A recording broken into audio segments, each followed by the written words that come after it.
আসসালামু আলাইকুম। আগামী ত্রয়োদশ সংসদ নির্বাচনে আমি কলম মার্কায় নোয়াখালী ৫ থেকে প্রার্থিতা করতে যাচ্ছি। আমার মনোনয়ন বৈধ ঘোষণা হওয়ার পরে আমি সর্বোচ্চ প্রচেষ্টা চালিয়ে যাচ্ছি। আল্লাহ আমার সহায় এবং আমার বড় ধরনের কোনো অ্যাসেট কিংবা বড় ধরনের বাহিনী কিংবা বড় ধরনের শত শত কোটি টাকা খরচ করার মতো অবস্থা নেই।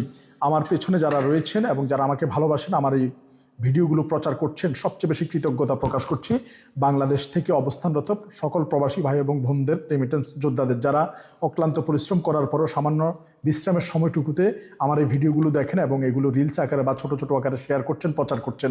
আপনাদের প্রতি আবারও কৃতজ্ঞতা। হারি বা জিতি যাই হোক, আপনাদের এই কৃতজ্ঞতা কখনোই ভোলার নয়। তাই আপনাদের প্রতি সম্মান এবং শ্রদ্ধা জানিয়ে নিবেদন করছি যে আল্লাহ পাক যদি আমাদের ভালো লিখে রাখে, নিশ্চয়ই আমরা সংসদে যেতে পারবো। এবং যদি সংসদে যেতে পারি, তাহলে আমাদের প্রবাসী ভাইদের যত ধরনের সকল সমস্যার সমাধান কল্পে প্রত্যেকটি থানায় ইনশাল্লাহ আমরা চেষ্টা করব সংসদে এটি তুলে ধরার জন্য।